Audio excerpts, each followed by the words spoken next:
মজা না বলো, এভাবে রোদে বসে খেতে। নাও।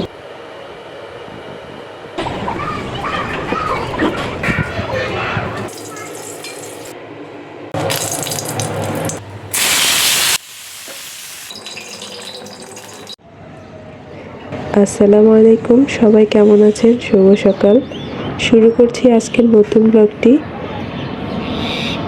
আজকের ভিডিওটি আশা করছি ভালো লাগবে, কারণ আজকে ভর্তাবাজি অনেক কিছু দেখাবো। তো সঙ্গে থাকেন, দেখতে পাবেন।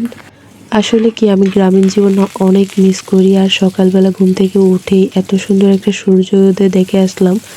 তো মনটা চাচ্ছিল রোদে বসে কড়া করে ভাত ভাজি করে তারপরে গরম ভাতের সঙ্গে বাসি তরকারি দিয়ে খাবো।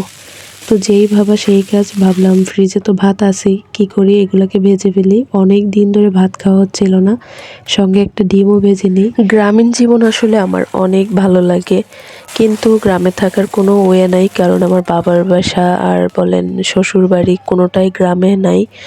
তো যাই হোক, এখানেই থাকতে হবে। কোনো এক সময় হয়তো অনেক টাকা হইলে তখন আমি গ্রামে চলে যাব, যদি সামর্থ্য থাকে, আল্লাহ দেয়। তো যেই ভাবা সেই কাজ, এক প্লেট ভাত সঙ্গে ডিম ভাজা আর পুরানো বাসি তরকারি, এগুলো নিয়ে বসছি এখন মেয়ের সঙ্গে একদম মজা করে খাব। এই ইট পাথরের শহরে আসলে এর থেকে বেশি শীতের আমেজ কী বা পাওয়া যাবে বলেন। যতটুকু পারছি আলহামদুলিল্লাহ। বিসমিল্লাহ বলছো খাওয়ার সময়? তাই বলো নাই?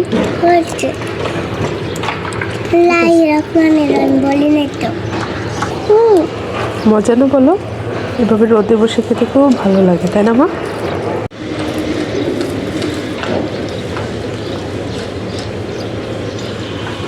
কি সুন্দর রোদ।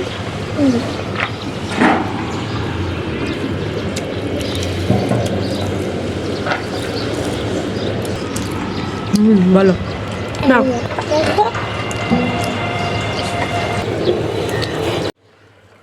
খাওয়া দাওয়া শেষ করে অনেকক্ষণ খেলাধুলাও করলাম বাচ্চাদের সঙ্গে। এখন রান্নাটা বসিয়ে দেব, তার জন্য ভাতের পানিটা আগে ফুটিয়ে নিলাম। গরম পানিটা করে তারপরে আমি সবসময় এভাবে ভাতে দিই। তো আজকে পাবদা মাছটাই রান্না করব, আর পাতলা করে ডাল আর কিছু ভর্তা ভাজি করব। তো আর কিছুক্ষণ পরেই আজান দিয়ে দিবে। এখন কিন্তু একদমই কাজের বরকত পাওয়া যায় না, কারণ দিন অনেক ছোট। তো তাড়াতাড়ি করে গরম পানি আরও এক জগ দিয়ে দিছি। এখন গরম পানিটা ফুটে আসলে বাচ্চাদেরকে গোসল করাই দিব। তো এক পাশে ভাত আর এক পাশে ডাল বসায় দিলাম, আর মাছগুলোকে এখানে ধুয়ে তারপর লবণ হলুদ মেখে তারপর রেখে দিব মাছটাকে। তো মাছটা আজকে রান্না করব অন্য স্টাইলে। আজকে রান্নাটা একদম সহজ কিন্তু মজার। দেখেন ভাতও হয়ে গেছে, আর আমার বাচ্চা এদিকে দেখেন কি করতেছে। আমার কষ্টটা তারাই বুঝবে যাদের এরকম বাচ্চা আছে।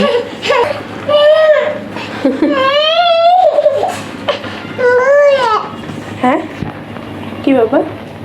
এখানে আগুন আগুন, আগুন। ভাতটাকে মার ঢালতে হবে। ভাত মার ঢালবো না, ডাল ভাত তুমি খাবে? খাবে? হামাম করে খাবে? আমার ছেলের ভয়ে আমি এই যে এখানে তেল রাখি, তারপরে আশেপাশে হাঁড়ি পাতিল পাটা পাতা সব উপরে উঠে রাখি, কারণ ও অনেক চঞ্চল। এগুলো সব নিচে থেকে নামায়, প্রতিদিন নামায় এগুলো খেলা করে। না বাবা, তুমি এগুলো করো?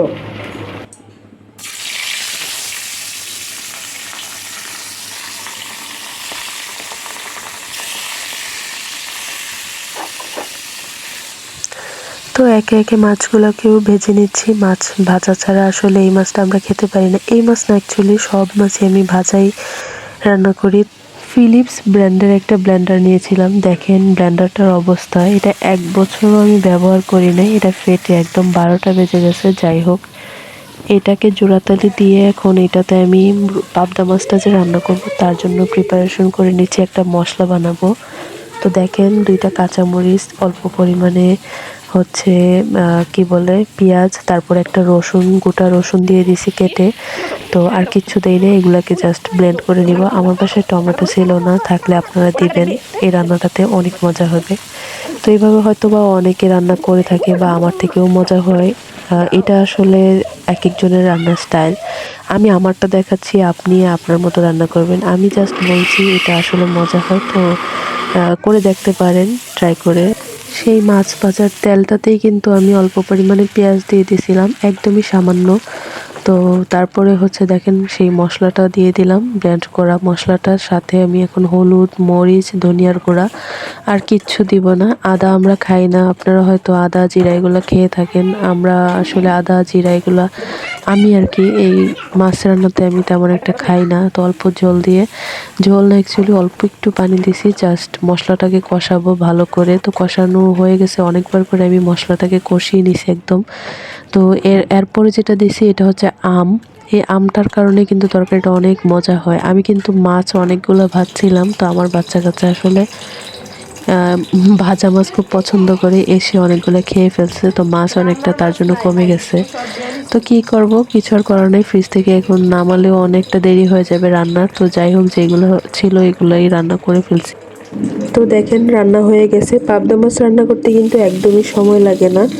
তো এখন আমি হচ্ছে অন্য একটা কড়াইয়ে এখন করলাটা ভাজবো। করলাটা ভাজার জন্য আমি করলা কাটার সময় কিন্তু সব কিছু দিয়ে একবারে কেটে ফেলি। তো দেখেন মাছটা এত সুন্দর লাগতেছিল, খেতেও অনেক মজা হয়েছিল, কারণ হচ্ছে আম দিয়ে রান্না করছি, তো তার জন্য টেস্ট আরও ভালো আসে। তো এখন দেখাবো আমি ভর্তার প্রিপারেশনটা কিভাবে করতেছি। এখন দেখলেনই তো, মাছটা ভেজে নিয়েছি আর কিছু কাঁচামরিচ এরকম তেলে উঠায় ফেলছি, হালকা তেলে ভাজা হয়ে গেছে। তো এখন হচ্ছে শুকনো মরিচ 3টা এরকম ভেজে উঠিয়ে ফেলছি। এখন আমি ধনিয়া পাতার ভর্তা বানাবো, তার জন্য 2টা আস্ত রসুন আর হচ্ছে কিছু ধনিয়া পাতা পরিমাণ মতো নিয়ে একটু হালকা তেলের সঙ্গে একটা কাঁচামরিচও দিয়ে দিছি। তো এইগুলোকে টালা হয়ে গেলে উঠায় নিব। তারপরে হচ্ছে আরেকটা জিনিস দেখাবো আপনাদেরকে, সঙ্গে থাকেন। তো এখন আমি যেগুলো টালা হয়েছিল সবগুলাকে নিয়ে জাস্ট পাটায় বেটে নিব, অল্প একটু কাঁচা পেঁয়াজ দিয়ে আর লবণ দিয়ে পরিমাণ মতো। তারপর হচ্ছে বেটে নিলে এই ধনিয়া পাতার ভর্তাটা হয়ে যাবে। কিন্তু এই ভর্তাটা এত মজা, বিশ্বাস করেন অনেক মজার এই ভর্তাটা। এইভাবে একবার ট্রাই করে দেখবেন, অনেক মজা হয়। যারা খান তারা তো অবশ্যই জানেন এটা কতটা মজার। ভর্তা লাভার যারা আছেন তারা এইভাবে ট্রাই করবেন, অনেক মজা হবে।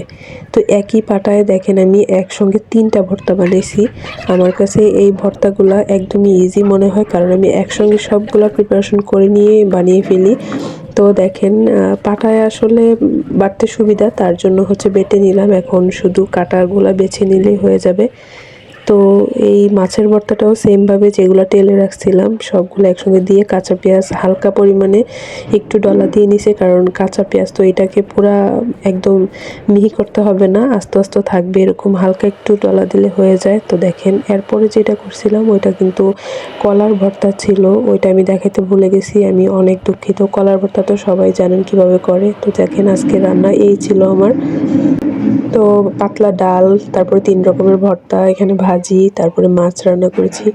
আজকের ভিডিওটা তাহলে এখানেই শেষ করছি। সবাই ভালো থাকবেন। আসসালামু আলাইকুম।